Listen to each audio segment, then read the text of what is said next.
Bismillahirrahmanirrahim. Assalamualaikum warahmatullahi wabarakatuh.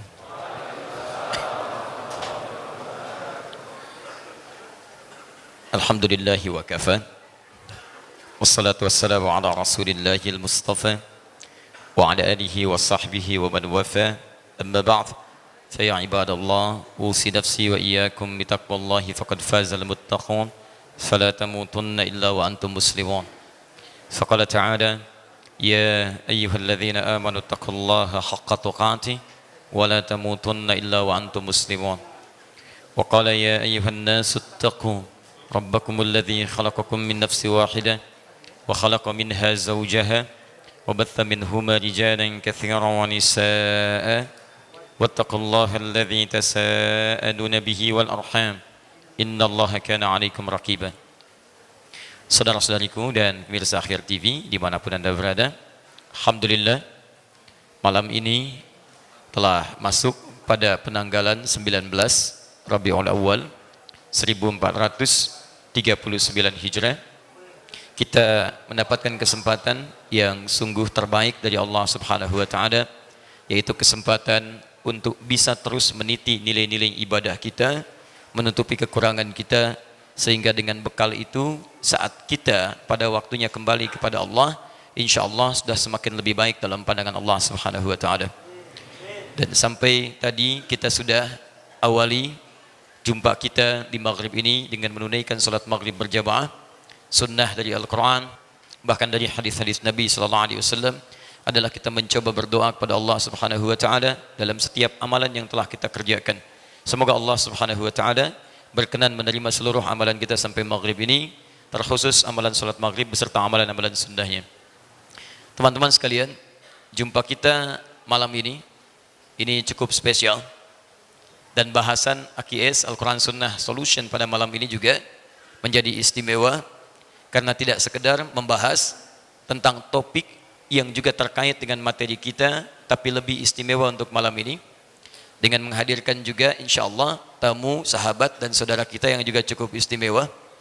Sebetulnya ada satu kursi lagi, cuman kami simpan di belakang karena nampaknya sampai malam ini orangnya tidak datang gitu ya. Jadi kami simpan di belakang.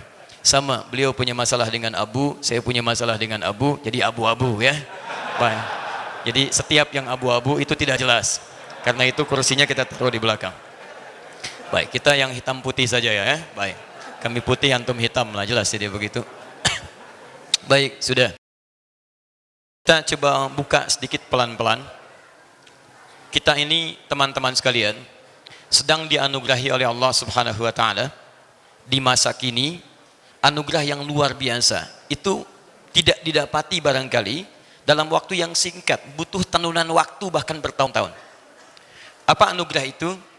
Yaitu anugerah semangat yang dihadirkan pada kolbu muslim Indonesia untuk mendekat kepada Allah Subhanahu wa taala dengan pendekatan yang lebih mulia. Apa pendekatan dengan lebih mulia itu? Inilah yang terbaik teman-teman sekalian. Ternyata pendekatan kepada Allah dengan ranah ibadah itu pesan dari Nabi-Nya akan lebih mulia jika itu dilengkapi, diawali dengan bekal pengetahuan. Anda ingin salat, Anda belajar bagaimana cara salat yang baik. Anda ingin zakat, Anda belajar bagaimana cara zakat yang baik. Anda ingin haji, Anda belajar bagaimana cara haji yang baik. Dan tempat ketika Nabi mengajarkan pengetahuan itu adalah masjid. Masjid bukan hanya tempat untuk ta'lim. Ada ahlus sufah, ada tempat untuk berinfak, ada tempat untuk berbagi dalam kebaikan, ada tempat untuk bisa mengentaskan segala kegelisahan. Alhamdulillah, saat-saat ini, momentum yang paling membahagiakan saat ini, Allah tanamkan dalam jiwa-jiwa muslim Indonesia kesenangan, kebahagiaan untuk datang ke masjid, merapatkan barisan di masjid untuk memenuhi majlis-majlis ta'lim. Kami kunjungi beberapa tempat di Indonesia, Masya Allah, dari Jawanya sampai ke ujungnya, sampai ke Sumateranya, sampai ke Sulawesinya, sampai ke Kalimantannya. Berita baiknya bagi kita, ada cahaya-cahaya Islam mulai terpancar di masjid, yang dengan itu kita kirimkan inspirasi pada dunia. Insya Allah Islam akan muncul warnanya dari Indonesia dan memberikan nilai-nilai kemuliaan bagi seluruh dunia insya Allah. Takbir. Namun fitrah dalam kehidupan, setiap ada kebaikan itu akan ada bersanding dengan lawannya yang tidak baik, bukan untuk menghadirkan sebuah kesulitan bagi kita untuk menghadapi kebaikan, bukan. Tapi hadirnya tantangan itu, satu, supaya Allah bisa menguji kita di mana kesungguhan kita untuk bisa menampilkan kebaikan itu, sekaligus untuk memberikan pahala-pahala terbaik bagi kita semuanya. Karena itu, saat Allah menciptakan jujur, ada lawannya dusta. Supaya dengan dusta itu bukan berarti kita mesti berdusta, bukan. Dengan dusta itu diciptakan untuk menguji apakah kejujuran kita konsisten atau tidak. Ketika kita jujur, pahala diberikan. Ketika kita berusaha, ada ikhtiar semakin lebih baik lagi. Nah teman-teman sekalian, dalam hal saat ini umat Islam bersatu untuk menghadirkan nilai-nilai keislaman dalam berbangsa kita, bukan ingin merubah bangsa ini jadi bangsa yang berbeda asas atau misalnya mohon maaf dasarnya, itu tidak perlu dilakukan. Negara kita Indonesia sudah bagus, bahkan segala pasalnya mewakili kita untuk bisa menerjemahkan nilai-nilai ibadah dalam kehidupan berbangsa kita. Yang sekarang kurang di kita itu, bagaimana kita bisa mengamalkan nilai undang-undang dalam bentuk mengamalkan nilai ibadah dalam kehidupan kita. Perhatikan dasar negara kita, Pancasila. Sila pertamanya ketuhanan yang Maha Esa. Cara memahaminya pasal 29. Ayat satunya, negara berdasar atas ketuhanan yang Maha Esa. Bagaimana menerjemahkan pasal ini supaya negara bisa menjamin penduduknya bisa mengamalkan ketuhanan yang Maha Esa. Pasal 29 ayat 2-nya, negara menjamin kemerdekaan tiap-tiap penduduk untuk memeluk agamanya masing-masing dan beribadah menurut agama dan kepercayaannya itu. Maka kalau kita beribadah dengan nilai-nilai Islam, itu dijamin oleh undang-undang. Bagaimana cara beribadah itu? Dalam Islam cara ibadahnya mesti kafah, menerjemahkan nilai-nilai keislaman dalam lingkup kehidupan kita. Maka bagaimana saat memandang, pandangannya Islami, lihat yang baik-baik, yang jelek tinggalkan. Tapi terjemahnya yang bagus ya, sendal baik ambil, sendal jelek tinggalkan, bukan yang gitu. Ya, yang menurut Allah baik kita ambil, yang jelek tinggalkan. Lisannya baik, tidak ada lisan dusta. Telinganya baik, tidak mendengar yang buruk-buruk, termasuk tangan sampai ujung kakinya. Maka dari itulah kalau umat Islam di Indonesia yang jumlahnya terbesar di dunia, semuanya menerapkan nilai Islam dalam kehidupan. Pengusaha tangannya baik, tidak ada maksiat dengan tangan. Maaf, misal diplomat, birokrat, militer, kita rakyat dan sebagainya, semua dari ujung kepala sampai ujung kaki baik. Maka demi Allah saya katakan akan tentram kehidupan di bumi Indonesia ini dalam nilai-nilai yang terbaik. Baik hubungan kita dengan orang sesama muslim ataupun juga muslim dengan non muslim, insya Allah akan tercipta kebaikan-kebaikan. Tidak ada sejarahnya ketika orang Islam bisa memberikan warna dalam kehidupan dunia, tidak ada sejarahnya ketidakcocokan dengan umat yang lain. Silahkan cek dimanapun. Islam di Arab begitu muncul tantangan dihadapi, masuk Islam di puncaknya, ternyata yang di bawahnya bisa hidup dengan damai. Islam dibawa ke Spanyol di Eropa, begitu diterapkan nilai Islam yang muncul peradaban, bisa hidup berdampingan. Islam dibawa ke Baghdad, Babilonia, muncul nilai Islam, bisa hidup berdampingan. Islam dibawa ke Nusantara, yang Hindu tenang, yang Buddha tenang, yang lain tenang. Jadi jika antum berislam sekarang, membuat tetangga-tetangga kita yang Nasrani tidak tenang, membuat yang Hindu tidak tenang, membuat yang Buddha tidak tenang dengan sikap kita, maka ada yang salah dengan keislaman kita. Ada nilai-nilai yang harus kita praktikkan. Hanya tantangannya, ketika sekarang orang semangat untuk bersatu menghadirkan nilai Islam, kita dihadapkan pada tantangan untuk menguji ketangguhan kita dalam menerapkan nilai keislaman itu. Di antara ujian itu teman-teman sekalian, kalau datang dari luar barangkali akan lebih banyak kelihatan. Tapi ini datang dari dalam diri kita sendiri, dalam tubuh umat Islam sendiri. Dah penyakitnya kadang tidak sadar kita pun melakukan itu. Apa di antaranya? Satu adab. Adab di dunia maya, adab di dunia nyata. Ini yang jadi kelemahan kita sekarang. Banyak orang ke majelis ilmu belajar ilmu, tapi sedikit yang belajar adab. Padahal ulama dulu, bahkan ada yang menyebut teman-teman yang ikut kajian salaf dan sebagainya, ingat, ulama salaf itu dulu, itu mendahulukan adab dibandingkan dengan ilmu. Bahkan ada yang belajar adabnya sampai 20 tahun, ada yang 30 tahun, belajar ilmunya 10 tahun. Adab didahulukan, ketika adab dapat, baru ilmu muncul. Imam An-Nawawi, kebanyakan orang mengkajinya Al-Arba'in 42 hadis, Riyadus Shalihin 1896 hadis. Padahal yang beliau tulis pertama kali tentang adabnya dulu, At-Tibyan fi Adab Hamalatil Quran. Begitu menguasai adabnya, Al-Arba'in akan cepat dikuasai. Riyadus Shalihin akan gampang dipahami. Al-Majmu'nya akan gampang kita telan. Adabnya dulu. Kiai Haji Muhammad Hashim bin Asy'ari menulis 19 kitab. Sebelum menulis Risalah Ahlus Sunnah Al-Jamaah, An-Nurul Mubin fi Mahabbati Sayyidil Mursalin, dan turunan yang lainnya, yang ditulis pertama apa? Kitab adab dulu. Jadi ini kelemahan kita sekarang, sehingga mohon maaf kita ingin menegakkan nilai Islam di dunia maya, adabnya hilang. Adabnya hilang. Silahkan cek betapa banyak di antara kita saling mencela, betapa banyak di antara kita saling menuduh, betapa banyak kita mohon maaf saling menyalahkan, saling membuat hal yang tidak baik dalam kehidupan.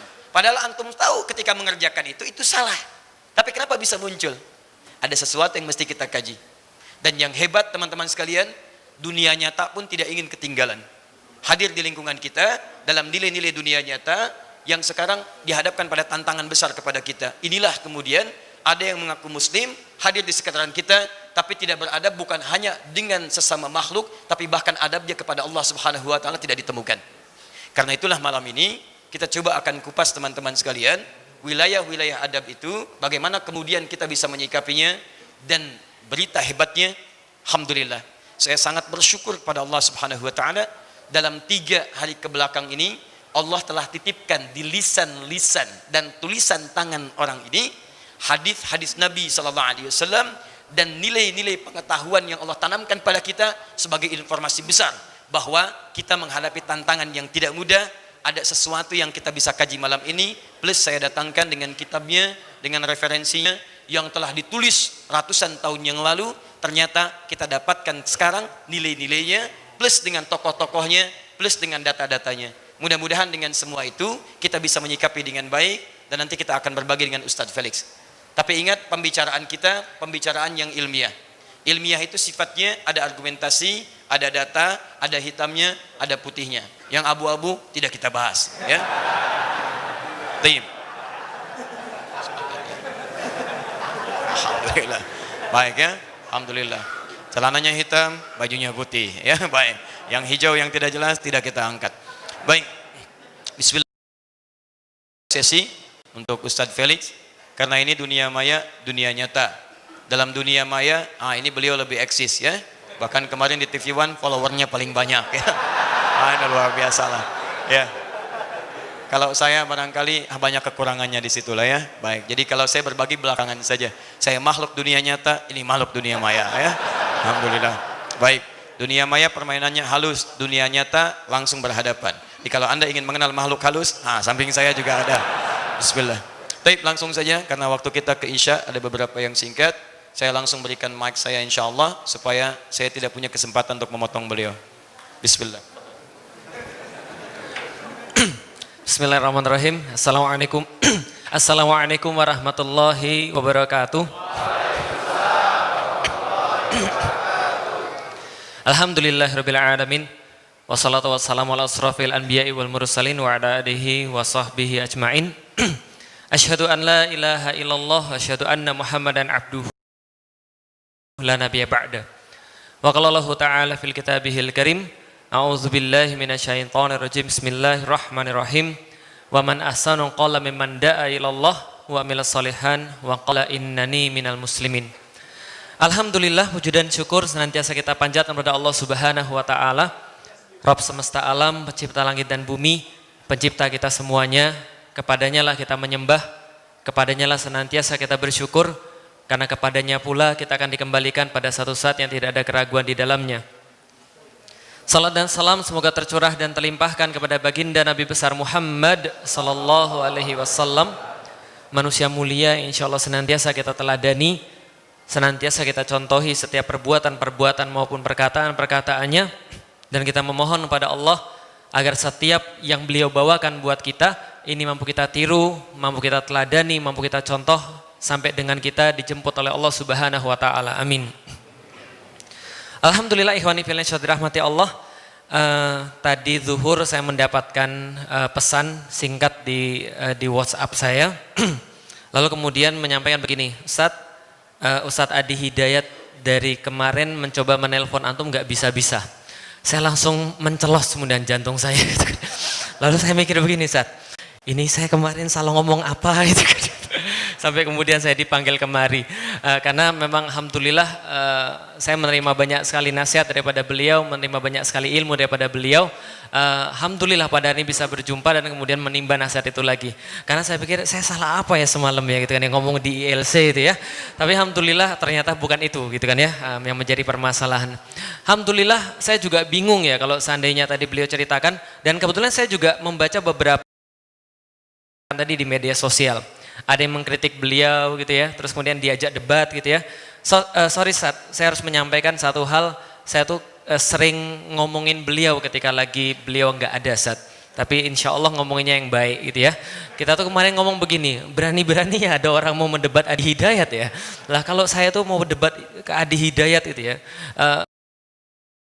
degan ketemu dengan Ustaz Adi daripada kemudian kemarin di acara. Lah kenapa?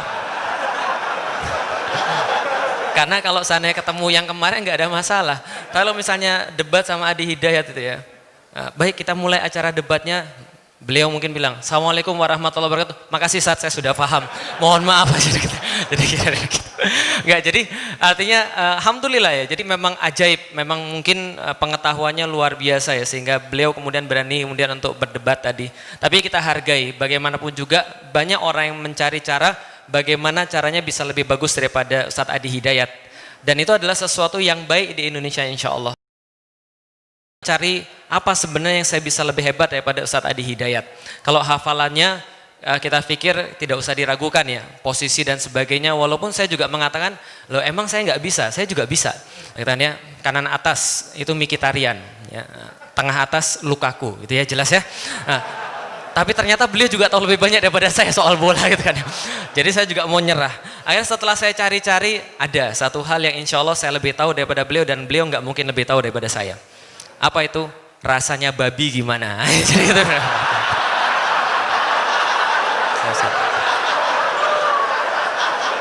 Nanti jangan sampai di media sosial antum posting yang itunya gitu. Enggak, jadi gini Bapak Ibu sekalian atau teman-teman sekalian. Alhamdulillah.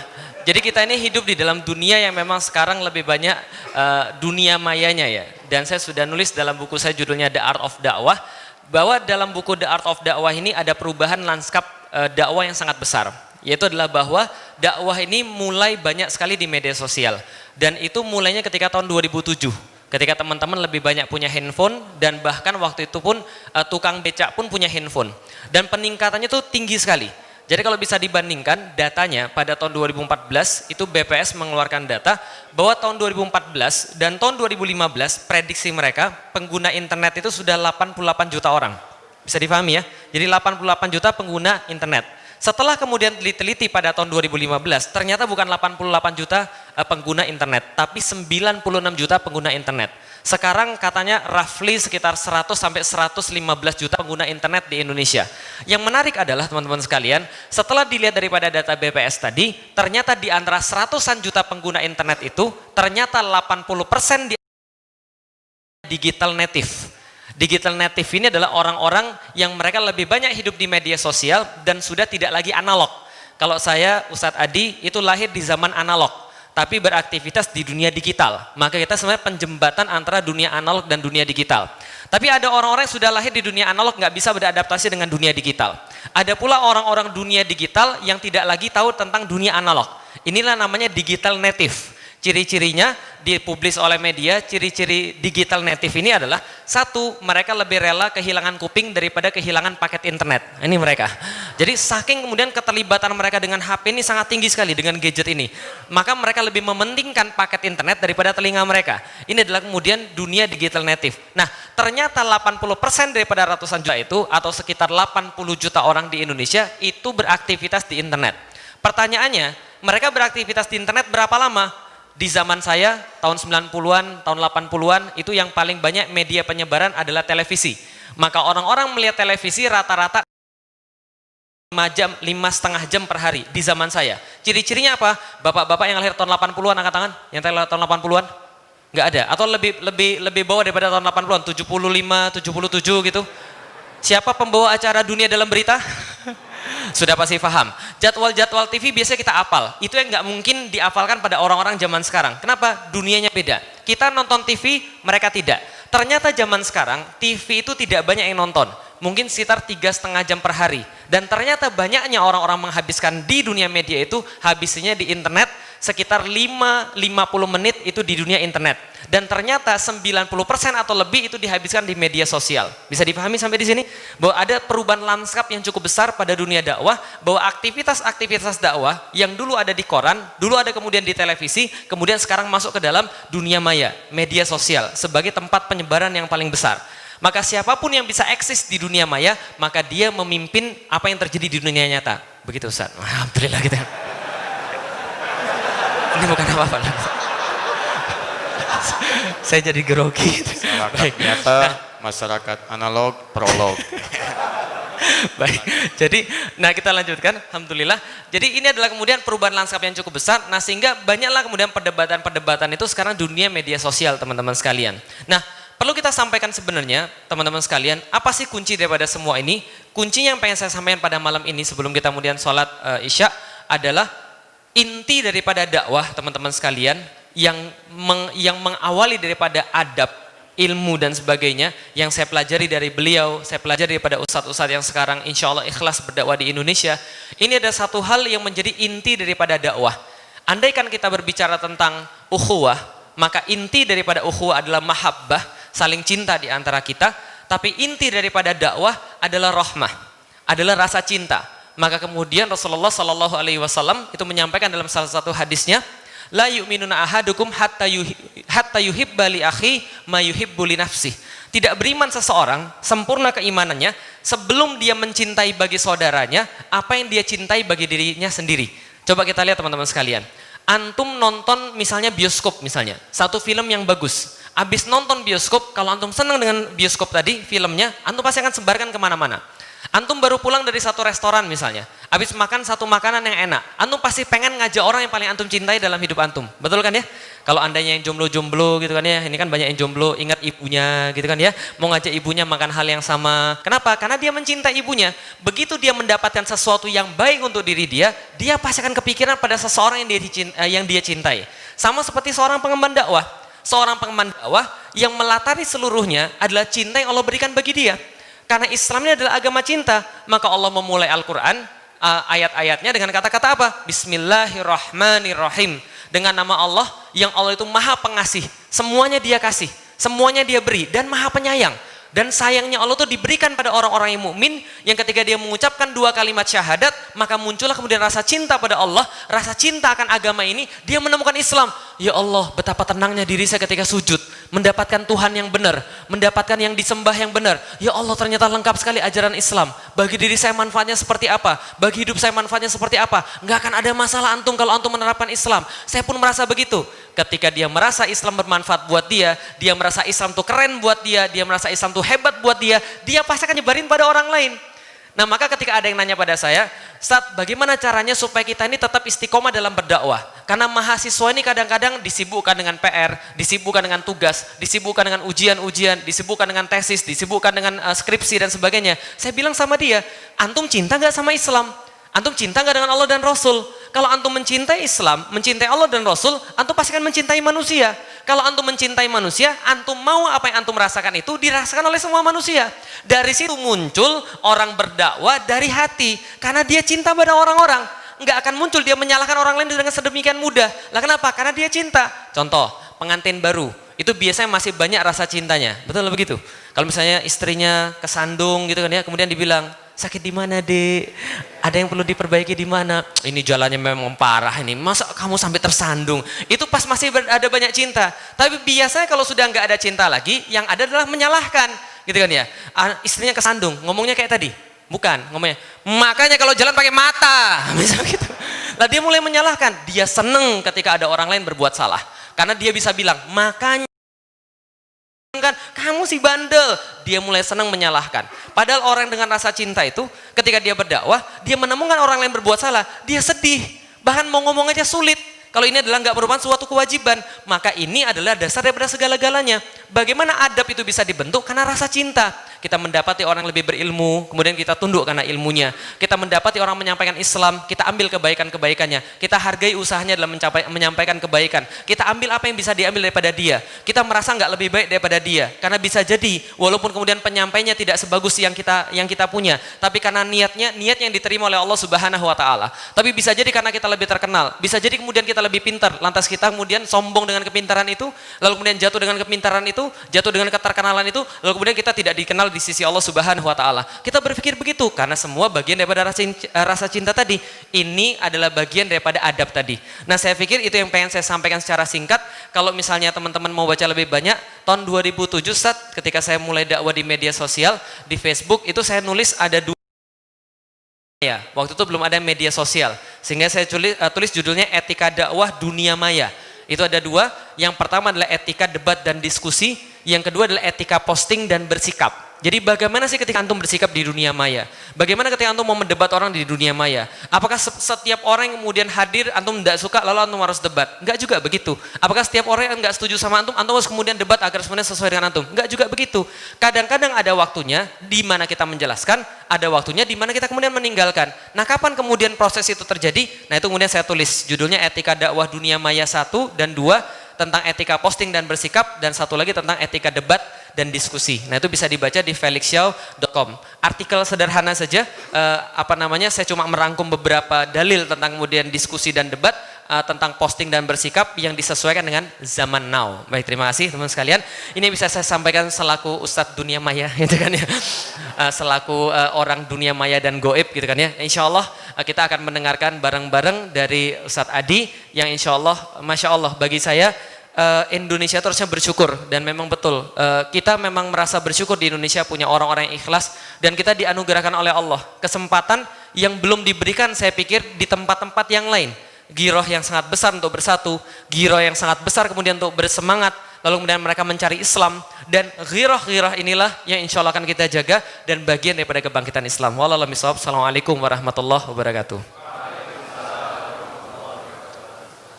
Masih 20 menit. Masih 20 menit, oh baik. Saya kira sudah ada waktunya. Baik. Teman-teman sekalian, alhamdulillah bagian pertama Ustaz Felix sudah memberikan banyak pelajaran kepada kita, dari mulai transformasi dunia-dunia yang tadi disampaikan oleh beliau, masyarakat analog, masyarakat, sampai kemudian ditutup dengan kalimat-kalimat cinta. Saya sangat berharap mudah-mudahan dengan nilai-nilai apa yang disampaikan meresap dalam kolbu kita, dan beliau pun saya kira malam ini naik jadi statusnya dari Ustadz dunia maya jadi Ustadz dunia cinta, ya. Baik, karena cinta kebaikan yang beliau tampilkan, insya Allah. Kita coba masuk pada bahasan yang lebih spesifik lagi. Dan di sini nanti kita akan temukan beberapa pelajaran-pelajaran penting, karena biasanya teori yang paling ideal belum tentu menampilkan praktek yang diharapkan. Karena apa yang kita rencanakan beda dengan apa yang Allah tetapkan. Kadang-kadang demikian. Jika apa yang kita harapkan kemudian sesuai dengan kehendak Allah yang ditetapkan, maka umumnya tidak ada persoalan di sini. Tapi yang jadi persoalan ketika keinginan kita ternyata berbeda dengan apa yang telah Allah tetapkan, maka disinilah biasanya beratnya kita mengikutkan kehendak kita pada kehendak Allah Subhanahu wa taala. Nah, ideal konsep yang tadi disampaikan, idealnya demikian. Kita hadir dengan cinta, kita hadir dengan ukhuwah, tapi mesti diingat bahwa fitrah kehidupan, karena kita ini makhluk surga, bukan makhluk dunia. Karena ayah kita berasal dari surga, kita akan kembali ke surga. Quran surah kedua Al-Baqarah ayat 35. Qulna ya Adamu uskun anta wa zawjukal jannah. Dan kami firmankan kepada Adam beserta pasangannya, silahkan kamu masuk ke dalam surga. Nikmati segalanya di sana. Di orang tua kita makhluk surga. Bahkan ketika diberi tugas turun ke bumi, itu kalimatnya jelas, tinggalnya cuma sementara ya, nanti balik lagi. Lihat kalimatnya ayat 36-nya teman-teman sekalian. Setelah mengatakan fa'azallahuma syaitanu anha fa'akhrajahuma mimma kana fi, perhatikan kalimatnya. Wa qulna ihbitu ba'dukum li ba'din 'adu wa lakum fil ardi mustaqarrun wa mata'un ila hin. Silahkan tinggal di bumi, tapi bumi itu cuma sementara. Kalaupun nikmat cuma sementara, kalaupun terasa tidak menyenangkan cuma sementara. Setelah itu pulang lagi ke tempat kalian. Karena itulah teman-teman kita hadir di sini untuk mencari bekal.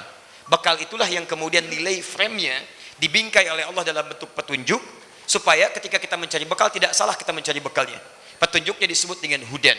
Hudan itulah yang diturunkan kepada Adam ketika Adam turun ke bumi. Quran surah kedua ayat 38.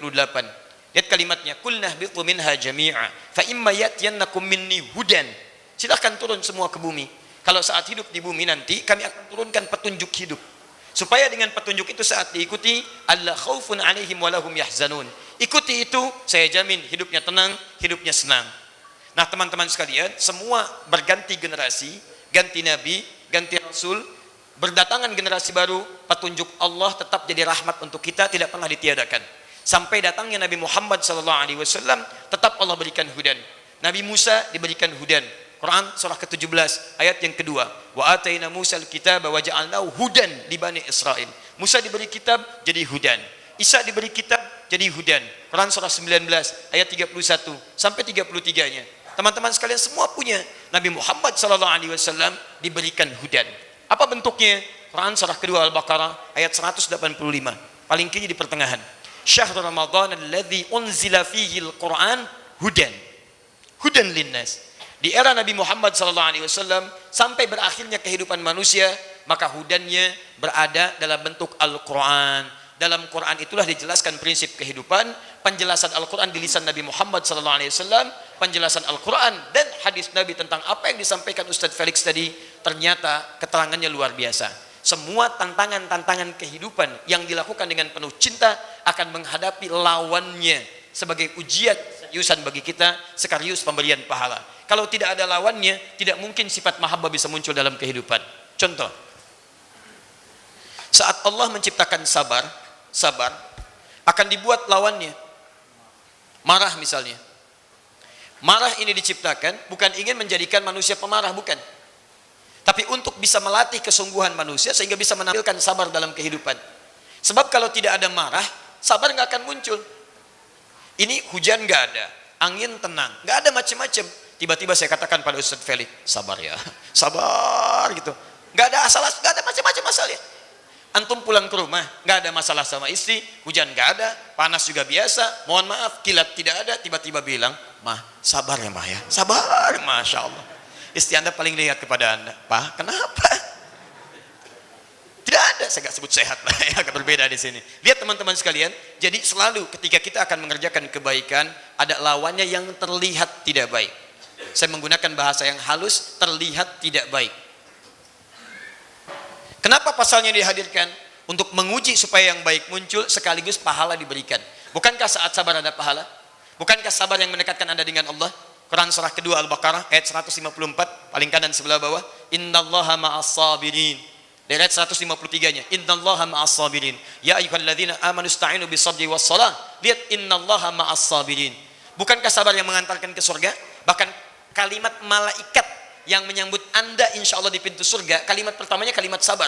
Selamat atas kesabaran Anda. Quran surah ke-13 ayat ke-24. Salamun alaikum bima sabartum. Selamat karena Anda selama di dunia bisa sabar. Ini turunannya.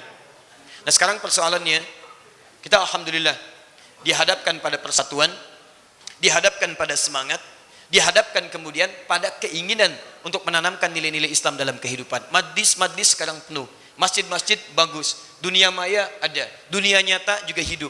Persoalannya apa tantangan yang dihadapi ketika semua nilai kebaikan itu muncul? Ini yang coba kita keluarkan, dan berita baiknya teman-teman, tantangan-tantangan itu Allah tunjukkan langsung di lisan dan tulisan, tangan-tangan dan lisan-lisan orang-orang yang sekarang sedang hadir dan jadi pembicaraan dalam kehidupan kita. Saya akan bagi pada dua bagian. Satu, bagian pertama, ini dua-duanya abu, satu abu, dua abu, ya, sehingga saya katakan jadi abu-abu, gitu kan? Tapi kita tidak perlu fokus kepada kalimat abunya.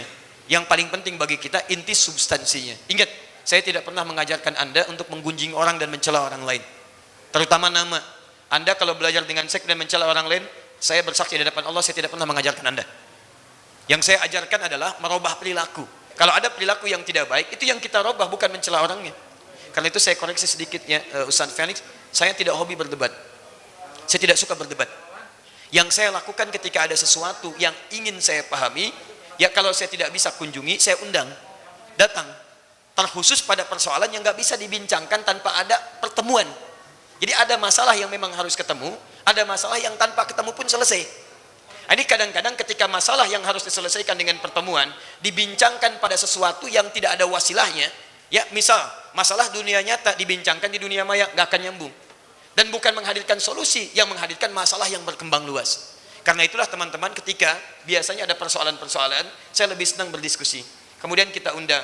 Dan kita tidak usah merasa malu. Kalau kita salah, akui, sampaikan bahwa kami salah, yang benar yang seperti ini.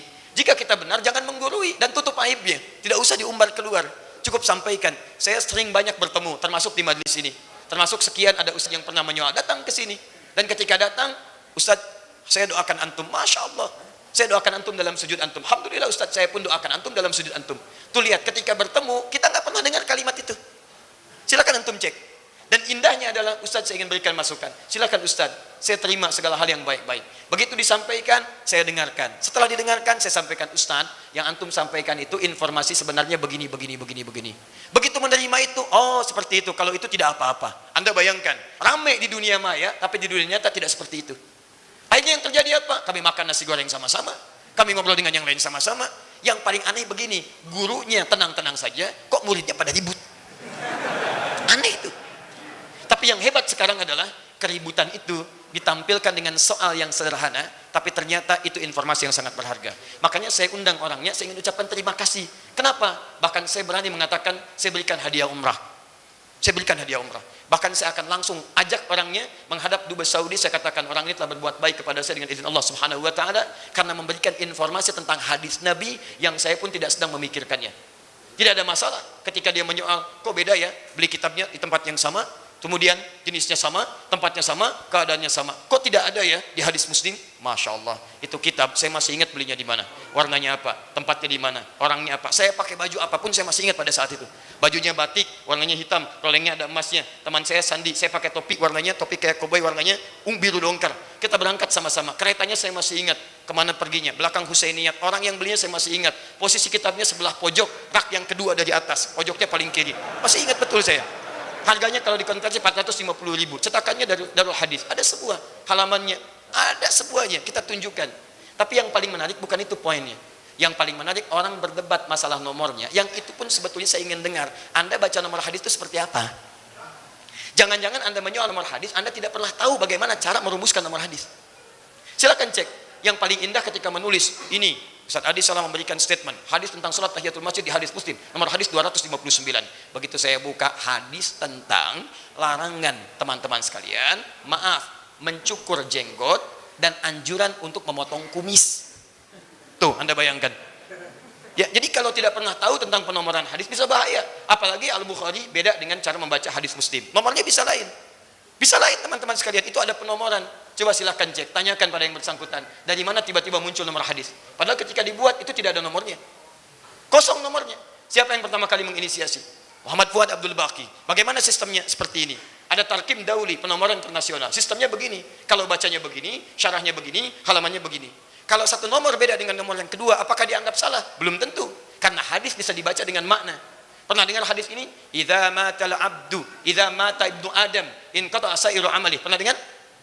Idza mata ibnu Adam, jika meninggal seorang anak cucu Adam, maka terputus semua amalnya kecuali 3 hal. Pernah dengar?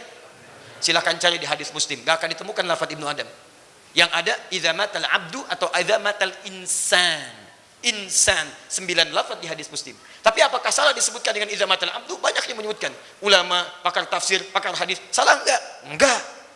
Hanya orang yang tidak tahu hadis ketika menyebutkan itu salah. Karena hadis bisa diriwayatkan dengan makna. Logika sederhananya begini. Nabi menyampaikan di banyak orang. Apakah ketika semua orang keluar kalimatnya akan sama dengan Nabi SAW? Tidak. Ustaz Felix pada hari ini datang mengatakan bahwa beliau Ustaz dunia maya, menyampaikan dengan penuh cinta dan ditutup dengan kalimat-kalimat cinta.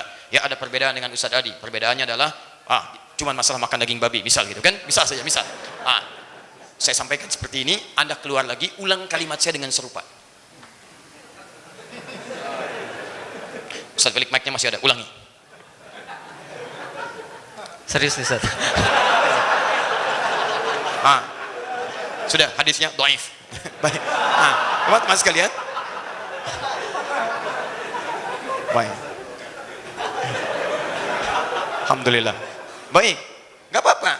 Enggak apa-apa, itu lebih baik daripada menyampaikan salah. Tapi ketika menyampaikan sesuatu dengan kalimat berbeda, substansi sama, itulah bedanya hadis dengan Al-Qur'an. Kalau Al-Quran dijamin oleh Allah, lafaz dan maknanya tidak akan berubah. Makanya dari zaman old sampai zaman now, itu sama semua. Gak ada beda. Jaminannya ada, Quran surah 15 ayat 9. Inna nahnu nazzalna dzikra wa inna lahu lahafizun. Kami yang turunkan Al-Quran sebagai zikir peringatan bagi manusia, kami yang jaga, Allah yang jaga. Antum gak usah repot-repot jagain, Allah yang jaga. Sampai kiamat terjadi, sampai kembali pada Allah akan sama dari awal sampai akhirnya. Tapi hadis tidak ada jaminan menjaga lafadznya. yang ada keterangan bahwa itu semua bersumber dari wahyu yang Allah sampaikan pada Nabi. Quran surah ke-68. Lihat teman-teman, ketika Allah firmankan kepada Nabi sallallahu alaihi wasallam dari ayat surah 53-nya dulu. Apa surah 53? Wan najmi idza hawa ma dhalla sahibukum wa tiku anil hawa in huwa illa wahyu yuha. Quran surah 53-nya dulu dari ayat 3 sampai 4-nya. Lihat baik-baik kalimatnya. Hadis yang disampaikan oleh Nabi kata Allah Subhanahu wa taala itu substansinya wahyu yang diturunkan oleh Allah kepada beliau. Cuman lafadznya tidak dijaga. Untuk membedakan Al-Qur'an dengan hadis. Bayangkan kalau Al-Qur'an, maaf, dan hadis pun, hadis teman-teman sekalian, itu pun lafadznya harus persis sama. Berapa banyak kitab yang harus dikumpulkan? Yang harus antum hafalkan. Yang dibawa kemana-mana. Mushaf yang sekarang saja tebalnya sudah luar biasa. Dan itu dimudahkan. Bagaimana dengan hadis yang dikumpulkan sekian jilid yang antum harus hafalkan? Karena itulah atas berkat rahmat Allah yang Maha Kuasa dan dengan didorongkan oleh keinginan luhur dari kita semua, ketika kita berinteraksi dengan hadis, kita tidak harus menghafalkan lafadznya, tapi bisa diriwayatkan dengan maknanya. Karena itu hadis basmalah ada 70 hadis, hadis tentang makan ada 10 hadis, hadis tentang isbal bahkan ada yang menghitung sampai 143 hadis. Apa intinya? Kalimat yang sama dengan lafadz yang berbeda-beda, karena yang meriwayatkan belum tentu orang yang sama. Paham sampai sini? Yang paling menarik halaman 111. Di kitab saya ya, kalau kitab yang disebutkan saya kurang tahu karena nggak pernah nunjukin kitabnya, itu masalahnya ya. Nah, ini kitabnya ya, ini saya sering katakan, makanya ketika saya menerangkan hadis saya sering terangkan itu kitabnya, bukan saya ingin menyampaikan saya hafal, bukan. Maksud saya kalau orang ingin mencari itu bisa mencari yang sama dan dilihat, kalau saya keliru ingatkan, kalau benar berarti kita punya kitab yang sama. Cetakan Darul Hadis tahun 2005, warnanya biru dongker, ya kan? Saya sebutkan, buka halaman 111, paling kiri sebelah atas. Ustaz Felix bisa dicek misalnya, yang ini jilid pertama. Ya, halaman 111, posisi paling kiri sebelah atas, bab yang keempat, hadis nomor 6. Itu yang pernah saya sebutkan. Tafsir nomor 6 ada di nomor 7, keterangannya di bab yang selanjutnya. Gak usah capek-capek Ustaz, sudah saya tandain di sini.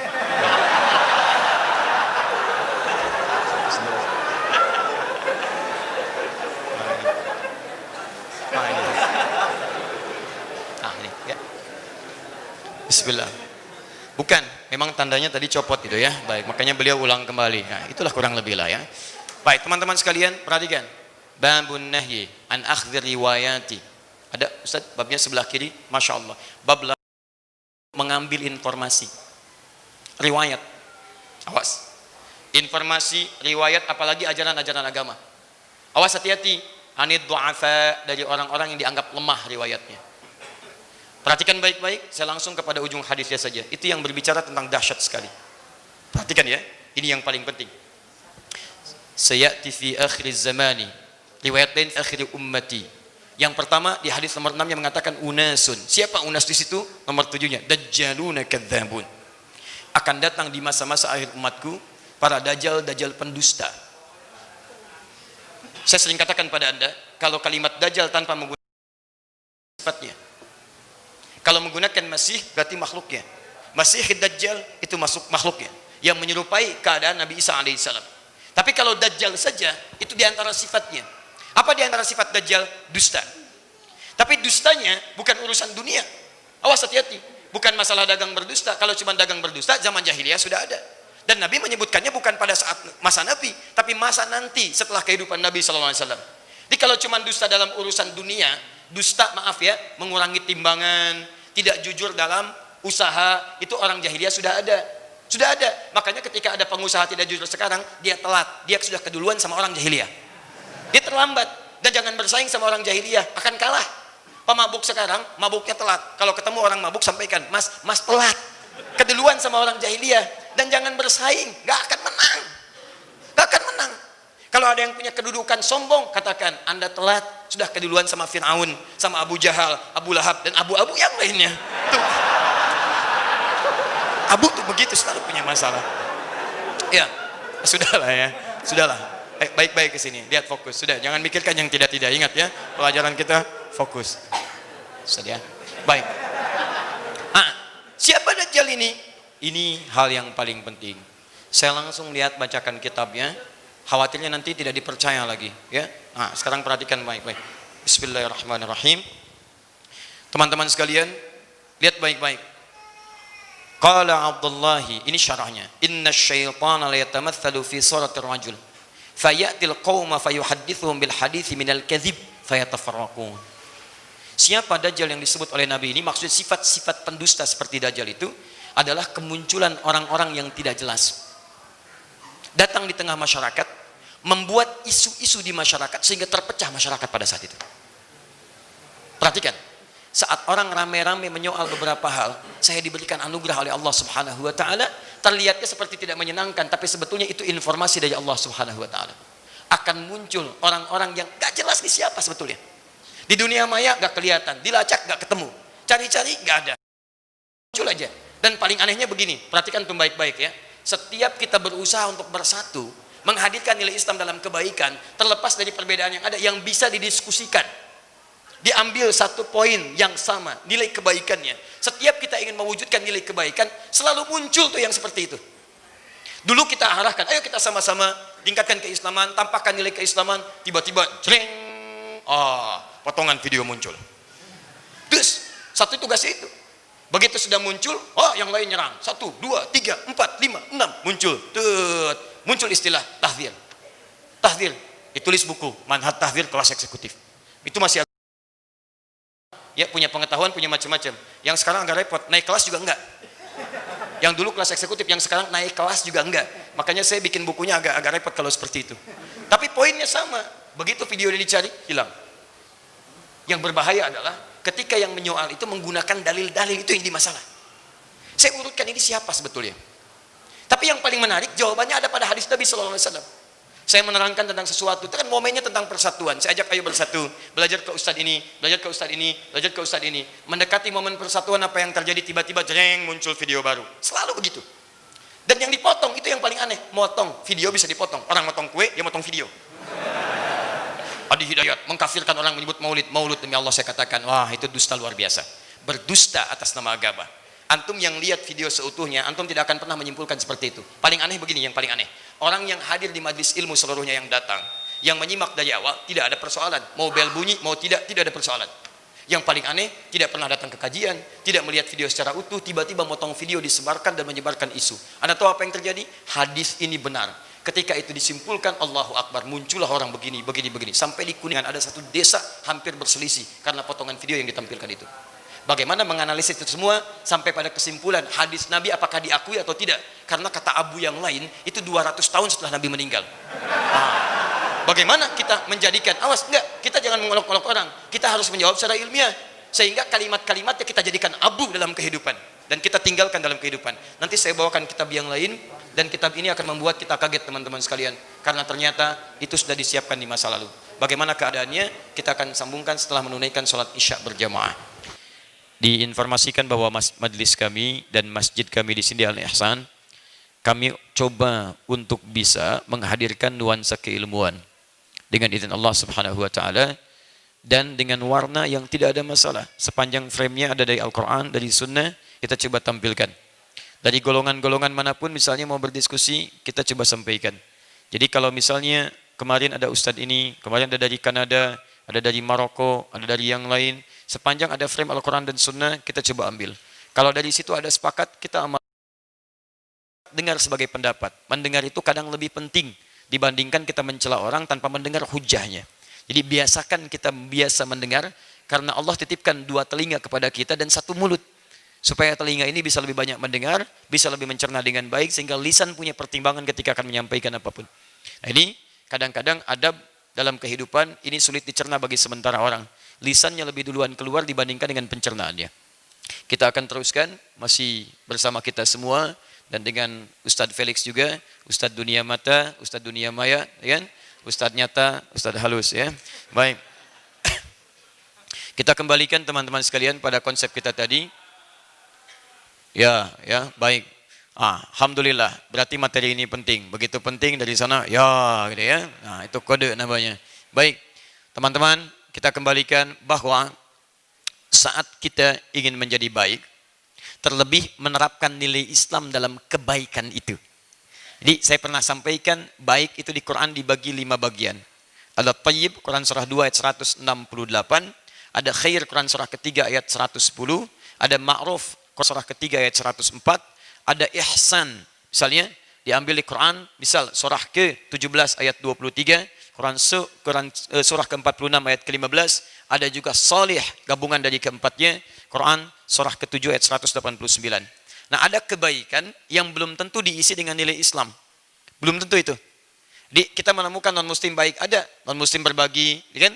Non-muslim misalnya mengajak pada hal-hal yang baik secara norma-norma kemanusiaan, ada. Tapi ketika nilai itu ingin disebut sebagai baik menurut Allah, maka berubah kalimatnya jadi ihsan namanya. Ihsan. An ta'budallaha ka'annaka tarahu, fa illam takun tarahu fa innahu yarak. Itu ada di hadis Muslim, nomor hadis yang ke-8. Di Al-Arba'in nomor hadis yang kedua. Nah, itulah sifat yang dituntut dari kita. Jadi kalau ingin berbuat baik dalam kehidupan, maka jangan cuma baik, nanggung.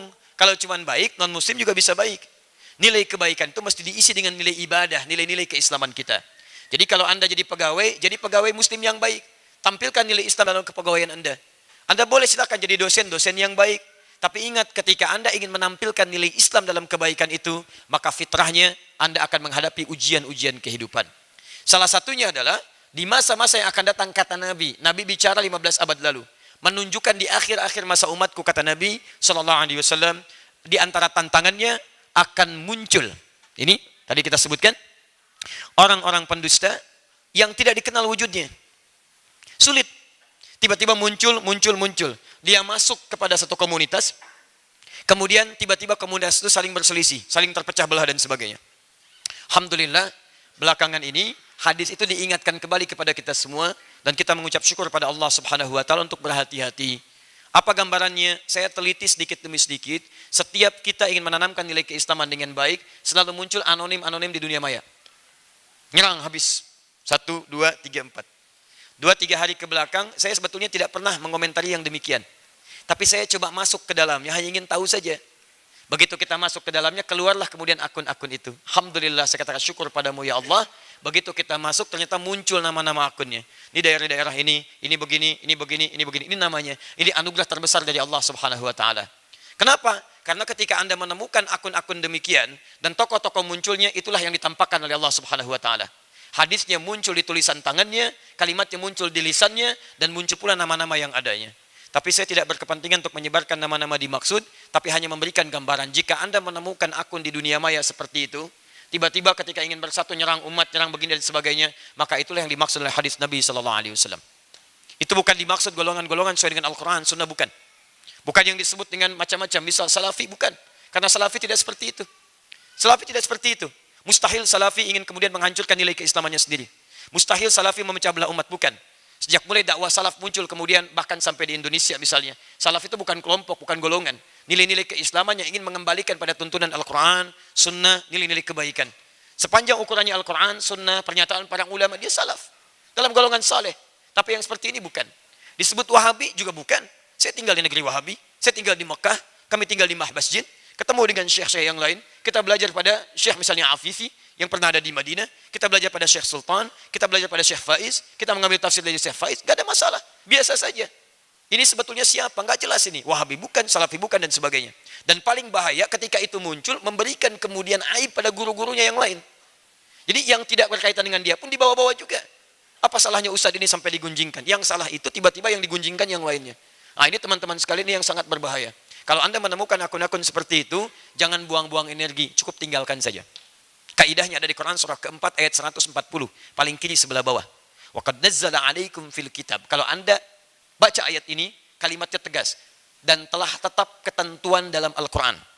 An idza sami'tum ayatillahi yukfaru biha wa yustahza'u biha. Jika ayat-ayat Allah jadi mainan bagi sementara orang atau bahkan diingkari. Datang membawa ayat-ayat Allah kayaknya seperti orang benar, ngajak seperti pada kebenaran, tapi antum tanpa sadar sedang dipecah belah dalam keburukan di situ.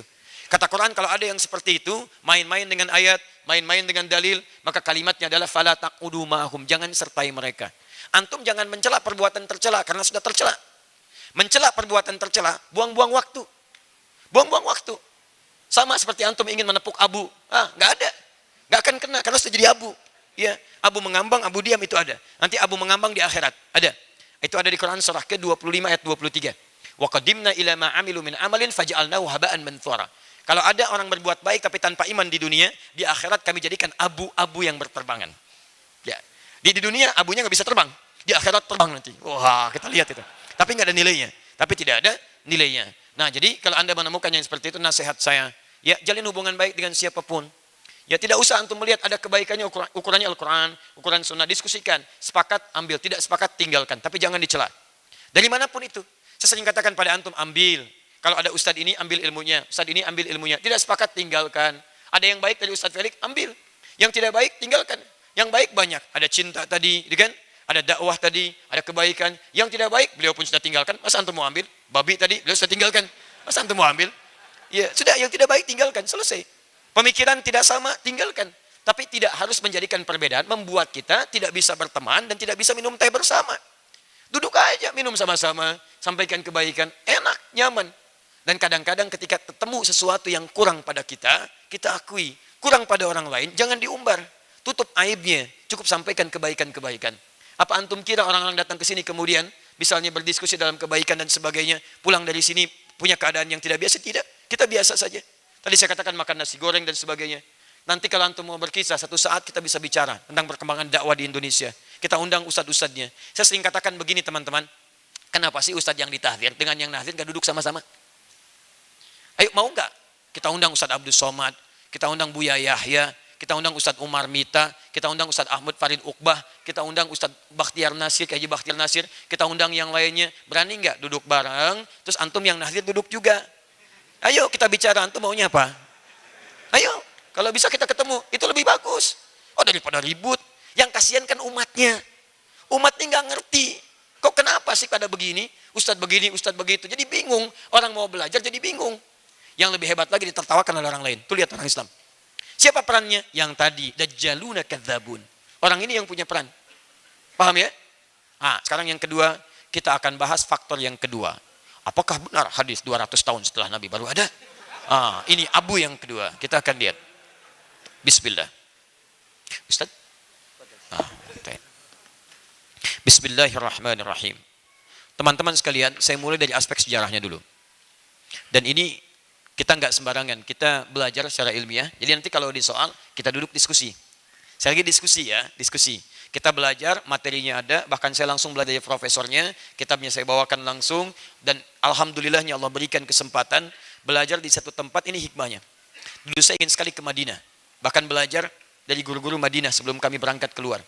Kemudian diberikan rekomendasi, yang dengan rekomendasi itu kalau dilihat, kayaknya sulit untuk ditolak. Karena tokoh ini begitu dekat dan sebagainya. Tapi poinnya, lihat, kalau Allah nggak berkehendak, nggak akan jadi. Hadir bom Bali. Ketika datang bom Bali, semua kuota ditutup. Ya, nggak ada. Harap-harap misalnya bisa ke Timur Tengah, wah Masya Allah, pengennya LC, jadinya ke Ciputat. Ciputat. Pergi ke UIN, kemudian belajar di kelas khusus yang cabang Kairo, Al-Azhar, Fakultas Dirasat Islamiyah wal Arabiyah. Kurikulumnya kerjasama. Ternyata Masya Allah, diantarkan ke Libya. Dari Libya kita ngambil tafsir di Mesir, Syekh Al-Azhar. Dari situ kita kemudian ke Mekah, kita belajar ke Madinah, kita ambil di Tunis. Yang paling hebat, di Libya ada satu pelajaran namanya Al-Istishraq. Al-Istishraq. Istishraq itu pelajaran orientalism. Orientalis itu adalah orang-orang yang memang disiapkan teman-teman sekalian untuk mempelajari Islam dan ketimuran, yang dengan mempelajari itu mereka berusaha menanamkan racun di dalamnya. Baik, nanti kita lihat dari mana rumusannya. Jadi saya tunjukkan beberapa tokohnya. Yang hebatnya pelajaran ini, kami belajar setahun, itu setiap disebutkan tokoh, kalau masih hidup akan diundang tokohnya. Dibelajar sekarang, itu pada masa itu, belajar sekarang disebutkan tokoh. Kalau tokohnya masih hidup, berapa pekan diundang. Supaya kita bisa ngelihat siapa orangnya. Nih, makhluknya seperti ini. Ini yang dia sampaikan. Dan nanti saya akan sampaikan pada Anda informasi yang sangat dahsyat. Kadang-kadang apa yang dituliskan tidak sama dengan apa yang diucapkan. Bisa kelihatan. 1492. Setelah kemudian umat Islam, terpecah belah. Karena urusan dunia. Kursi, kedudukan, materi dan sebagainya. Termasuk ini pun nanti hadir di masalah kita sekarang. Kalangan termasuk kalangan para ustadz. Awas, materi itu juga bahaya. Ya, kedudukan itu bahaya. Sanjungan itu bahaya. Saya baru pulang dari Lampung, ini bahaya nih. Ya, nyampaikan sesuatu yang membuat saya sangat geram. Ustadz, kami kemarin kedatangan. Ustadz kesini, bawa jamaah, bawa macam-macam. Begitu pulang, bukan cuma jamaahnya pulang, kotak infaknya dibawa juga. La haula wala quwata illa billah. Antum ngapain sih?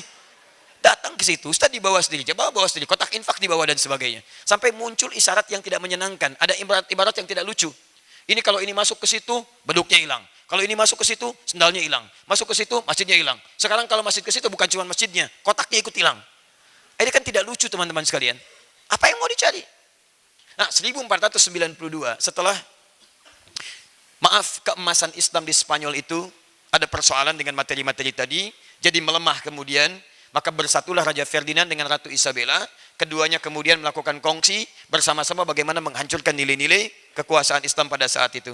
Maka singkatnya dikalahkan orang-orang Islam, bukan Islam ya. Maka saat itu terjadilah banyak peristiwa, ada inkuisisi. Ya, ada pilihan, pindah konservasi kepada kepercayaan mereka. Guru saya yang di Tripoli pernah menyampaikan, dan beliau ahli sejarah juga, dan pernah mengunjungi beberapa tempat di Spanyol, sampai mengatakan menemukan orang Islam itu gampang. Salah satunya, lihat telinganya yang paling bersih. Kalau telinganya bersih, berarti orang Islam, gak bisa mengelak. Karena cuma orang Islam yang wudu. Maka cara mengeksekusinya dipotong dulu telinganya. Ada yang dipotong telinganya, ada yang dipotong kakinya, ada yang disalib, ada yang dimasukkan ke gelindingan, ada yang digiling, ada yang dipotong, ditombak, ada yang dikataskan, ada yang kemudian disuruh berenang ke laut dan sebagainya. Macam-macam. Singkatnya, pada tahun 1492 kemudian terjadi perjanjian Tordesillas, Paus Alexander yang ke-6 kemudian membagi dunia pada dua bagian. Dua bagian, dunia dibagi, Anda bayangkan. Kita bagi kue, dia bagi dunia. Bagi dua bagian. Ada yang barat, ada yang timur. Barat diberikan pada Spanyol, timur diberikan pada Portugis. Maka diberikanlah misi dikenal dengan 3G namanya. Gold, Glory, and Gospel. 3G. Sekarang sudah 4G, pakai LT lagi. Ya. Nah, teman-teman sekalian secara singkat begini. Secara singkat, misi ini berkembang, tapi mereka menyadari, ini singkat saja, materi kuliah singkat. Disadari oleh mereka bahwa tidak ada yang bisa memberikan pencerahan pada dunia dan memberikan kedamaian dan mengatur dunia dengan baik sehingga menjadi saingan dari mereka kecuali nilai keislaman. Islam. Kalau Islam bisa maju, umat Islam bisa maju, maka Masya Allah mereka merasa kekuasaan mereka tidak akan muncul. Karena itulah kemudian apa yang terjadi, tidak boleh umat Islam maju lagi. Karena cuma Islam yang bisa memberikan harapan, kedamaian dan akan bertahan. Karena itulah kemudian dibuatlah oleh mereka suatu sistem. Sistem pendidikan yang dengan pendidikan itu mereka akan mengumpulkan research, kerjasama. Maka dimulai di Perancis ada, saya tidak perlu sebutkan kampusnya dulu, ya. Kemudian di Portugal ada, di Italia ada, sampai sekarang Amerika pun ikut bikin, Inggris ikut bikin, sampai kemudian ke sebelah sananya juga Rusia ikut bikin, kemudian Belanda ikut bikin dengan Leidennya, dan di Belanda itulah dirumuskan sampai yang datang menghancurkan Indonesia pun itu dari research, ya nanti kita sebutkan namanya. Teman-teman sekalian, apa yang terjadi? Mereka sudah belajar tentang keislaman, nah khazanah pemikiran Islam diambil oleh mereka. Jadi manuskrip diambil, dirampas semuanya. Kemudian setelah itu dikembangkan oleh mereka, yang bernuansa keilmuan dibawa, tapi namanya disamarkan. Disamarkan, bahkan dihilangkan. Di karya sipulan dihilangkan sipulannya, diadopsi, diplagiasi, diwujudkan dalam bentuk yang ada. Walaupun tidak setiap penemuan yang ada sekarang jadi plagiasi, bukan. Dulu diambil manuskripnya, dikembangkan oleh mereka. Nah, yang paling menarik adalah, setelah itu diambil, mereka menganalisis. Oh, majunya orang Islam menemukan pengetahuan. Ada yang menemukan pesawat terbang, seperti Ibnu Firnas. Ada yang Abbas bin Firnas, lahir tahun 815 Masehi. Ada yang menemukan kimia, seperti misalnya Jabir bin Hayyan, lahir tahun 810 Masehi.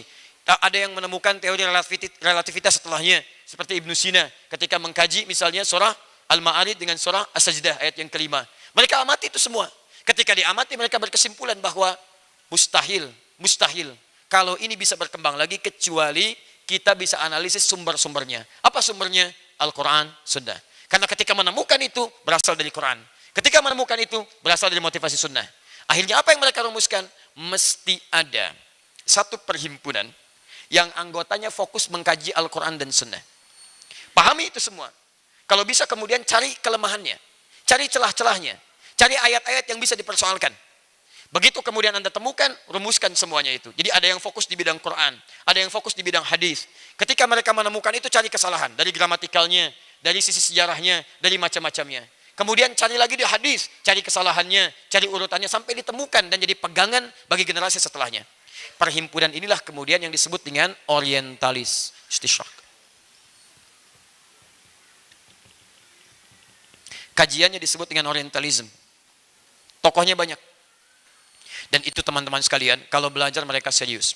Dananya kuat. Disupport habis. Dan belajarnya nggak nanggung. Kalau Quran, mesti hafal Quran, Pak. Hafal Quran, Anda bayangkan. Saya pernah menghadapi di Tripoli ketika dialog gitu, ya, antar kepercayaan. Saya sebut agama itu saya yakin cuma Islam. Kalau yang lain bukan agama, ya, cuman ini keyakinan saya ya. Yang lain boleh beda, silahkan, kita menghormati perbedaan orang lain. Jadi ketika berdialog dengan tokoh di kepercayaan lain, tiba-tiba kita dialog dengan isi kitab, dalil nas, hafal Quran dia. Hafal Quran. Tapi hafalannya tidak ditujukan untuk mendatangkan imannya, hanya untuk mencari kesalahan. Makanya dibalas oleh bahasa Quran, Quran surah ke-17 ayat 82. Ya, wa nunazzilu minal Qur'ani ma huwa syifaa'un wa rahmatun lil mu'minin wa la yazidudz zalimina illa khasara. Penghafal Quran yang zalim enggak akan dapat apa-apa kecuali kerugian. Cuman capek menghafal, petunjuk enggak dapat di situ. Tapi poinnya, ketika mereka ingin menganalisis Al-Quran sampai menghafalkan Qurannya. Bahkan ada yang membuat indeks Al-Quran. Bahkan ada yang membuat urutan-urutan kesalahan Al-Quran. Yang sekarang di antara karya-karya mereka dipakailah kemudian bekerja sama dengan sebagiannya dari misionaris. Antum pernah lihat sekarang kisah pendeta yang viral itu? Yang tanya murtad, terus dia menyoal begini-begini. Itu bahannya udah lama dari orientalis dulu. Kami sudah punya bahannya dari sejak dulu itu. Sudah ada. Dan gak akan beda. Yang disoal pasti itu aja. Tentang poligami, tentang sholat, tentang ayat, tentang itu sama bahannya. Padahal kalau saya jadi supirnya, saya katakan, maaf Pak, Bapak telat. Ini sudah disampaikan sebelum Bapak. Kalau Bapak mau tahu, ayo kita duduk sama-sama. Kasih tahu tuh. Telat Pak. Sudah dari dulu itu ada. Bahkan yang ngacak-ngacak daerah kita sampai memecah Aceh, stok hogronya. Siapa stok hogronya itu? Orientalis.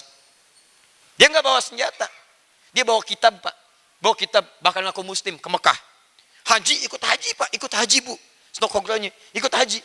Datang ikut haji, belajar fikih macam-macam. Sampai datang disebut syekh ke Aceh. Begitu melihat dipetakan. Orang Aceh itu kelemahannya begini. Dipecah belah. Divide et impera. Politik adu domba. Masya Allah. Kita manusia disebut domba, diadu. Itu bayangkan. Masuk ke situ. Itu yang paling bahaya. Nah, di antara tokoh mereka langsung fokus ke bahasan. Sehingga kita menemukan abunya. Nah, balik ke sini. Yang fokus kepada bahasan hadis. Di antara mereka bernama Ilnaz Goldziher. Lahir di Hongaria.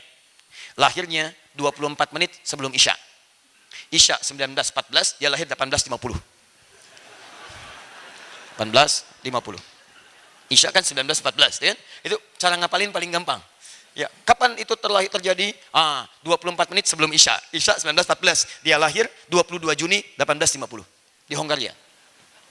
Ya.